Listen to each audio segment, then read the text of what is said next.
अस्सलाम वालेकुम नाज़रीन, मैं शाहिद नज़ीर क्यूएस में आपको फिर से खैर मकदम करता हूँ। फ़िलहाल मैं अभी सेगमेंट में अभी साउथ औलिया के दफ्तर में हूँ। तो हमारे साथ अभी अमीर है जिनके कोई तारुफ की ज़रूरत नहीं है। जी मैं बात कर रहा हूँ मोहतरम मुकाम वाजिबुल एहतराम अब्दुल रशीद दाऊदी हफिज़हुल्लाह की। तो क्योंकि आपको पता ही होगा कुर्बानी आने वाली है, ईद उल अज़हा आने वाली है, तो इसके बारे में हम इनके साथ बात करेंगे। तो दाऊदी साहब, पहले आपका खैर मकदम हमारे। जज़ाकल्लाह खैर, शुक्रिया, आपने अपना कीमती वक्त हमें दिया सर। जज़ाकल्लाह, अल्हम्दुलिल्लाह। सर तो पहले आपका क्वेश्चन ये है कि आप मुझे बताइए कि कुर्बानी के बारे में सर हमें थोड़ा सा इंट्रोडक्शन ब्रीफ में दीजिए। बिस्मिल्लाहिर्रहमानिर्रहीम। नाज़रीन किराम, अस्सलामु अलैकुम व रहमतुल्लाहि तआला व बरकातुहू। अऊज़ु बिल्लाहि मिनश शैतानिर रजीम। बिस्मिल्लाहिर्रहमानिर्रहीम। लन यनालल्लाह लुहूमुहा वला दिमाउहा वलाकिन यनालुहु तक़वा। सदक़ल्लाहुल अलियुल अज़ीम।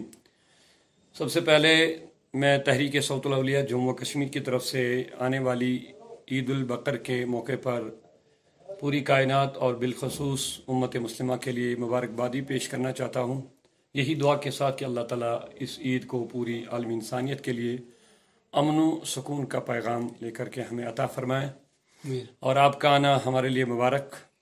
अल्लाह का शुक्र है कि आपकी वसातत से मुख्तसर कुर्बानी के हवाले से अवाम इस्लाम वाकिफ़ हो जाएं। तो आपका जो सवाल है कुर्बानी का फ़लसफ़ा, क्योंकि कुर्बानी का अगर हम लुग़वी या लफ्ज़ी माना देखें तो उसके माने हैं कि कोई भी चीज़ अल्लाह तबारक व तआला की मर्ज़ी के सामने कुर्बान कर लेना, खर्च करना। और जहाँ तक हम कुर्बानी आज ईद उल बकर के मौके पर अगर हम कुर्बानी की गुफ्तगू करें तो ये हज़रत खलीलुल्लाह हज़रत इब्राहीम अलैहिस्सलाम हुज़ूर अलैहिस्सलाम की आमद और उनकी विलादत से पहले तकरीबन 3,500 साल पहले हज़रत खलीलुल्लाह अलैहिस्सलाम ने जो अल्लाह तबारक व तआला की मर्ज़ी और उसके हुक्म के तहत एक आजमाइश के तहत अपने चहते बेटे और जो उनके बुढ़ापे में उनको अल्लाह ने अता फरमाया, उस बेटे की कुर्बानी उन्होंने दी।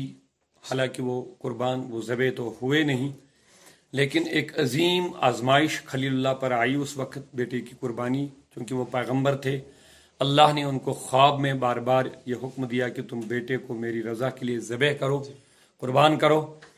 तो चूँकि पैगंबर का ख्वाब हक होता है, उसमें खुदा बचाए शैतान का कोई शायबा नहीं होता है, लिहाजा उन्होंने उस ख्वाब को अमली जामा पहनाने के लिए बेटे को तैयार किया। हज़रत इस्माइल अलैहिस्सलाम को इसके लिए तैयार किया, और बेटा भी एक पैगंबर का बेटा, पैगंबर की सोहबत में बैठने वाला। इकबाल ने क्या खूब फरमाया, ये फैज़ान नज़र था या कि मकतब की करामत थी, सिखलाए इस्माइल को किसने आदाब फर्जंदी। कि ये किसी मकतब में इसकी तरबियत ऐसी हो गई थी या किसी अल्लाह के महबूब बंदे ने इस पर कोई ऐसी नज़र डाली थी कि आदाब फर्जंदी में ये बड़े कामयाब हो गए। खलीलुल्लाह बाप ने जैसा कहा वैसा ही अपनी गर्दन को अल्लाह की मर्ज़ी के सामने पेश किया।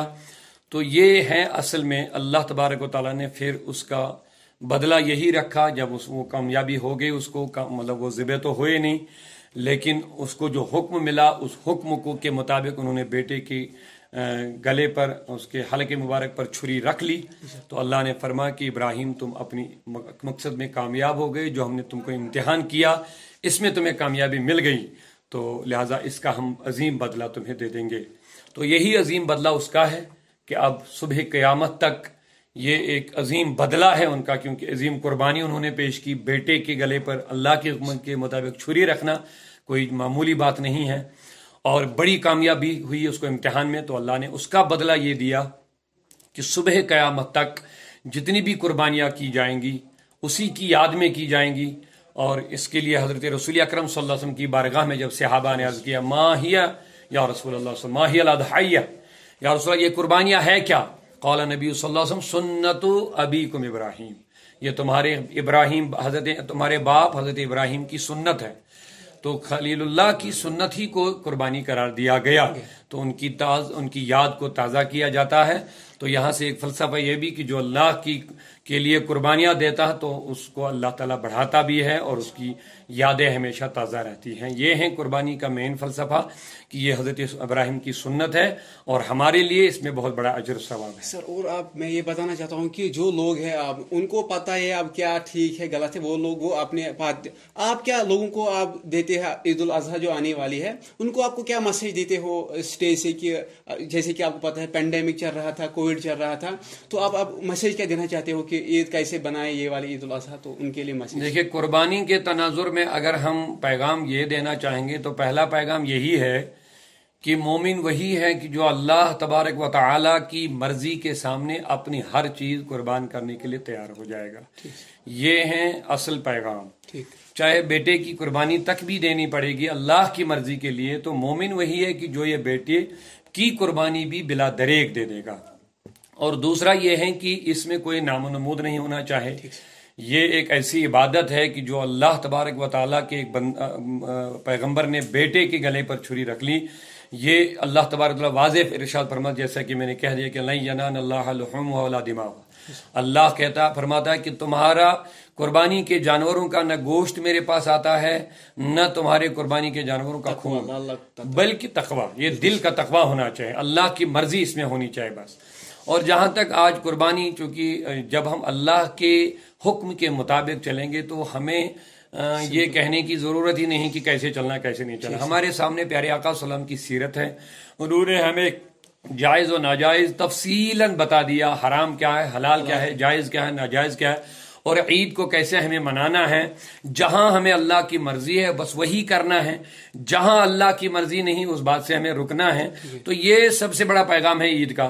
تو لہٰذا اگر ہم قربانی کے تناظر میں دیکھیں کہ یہاں ہمیں اللہ کو راضی کرنے کے لیے بیٹے کی قربانی دینی پڑتی ہے، تو ہمیں دیکھنا چاہے کہ جس چیز سے ہمیں اللہ ناراض ہو جائے تو ہم کیوں کریں وہ. لہٰذا عید سادگی سے منائیں، سنت رسول کے مطابق منائیں. اور اگر ابھی پینڈیمک کا مسئلہ ہے، کووڈ کا مسئلہ ہے، کوئی پابندیاں ہیں، ابھی کوئی زیادتی نہ کرے، کوئی جذبات نہ دکھائے. معاملات ابھی ٹھیک نہیں ہوئے ہیں کہ اگر قانونی بھی پابندیاں ہیں کہیں پر گیدرنگ زیادہ نہ ہو، بھیڑ بھاڑ نہ کریں تو اس ایس او پیز کو ہمیں فالو بھی کرنا چاہیے جب تک نہ ہمیں قانونی طور پر مکمل چھوٹ مل جائے. اس میں ہمارا ہی فائدہ ہوگا اور نقصان بھی، اگر ہم کوئی ایس او پیز فالو نہ کرے تو نقصان بھی ہمارا ہوگا. اللہ نے ابھی رحم کیا کہ ابھی آہستہ آہستہ ختم ہو رہا. ہم دعا کریں گے انشاءاللہ جلد یہ ختم ہو جائے تو ماحول بہتر ہو جائے انشاءاللہ. شکریہ، آپ نے اپنا قیمتی وقت دیا. جزاکم اللہ خیر. شکریہ، تھینک یو.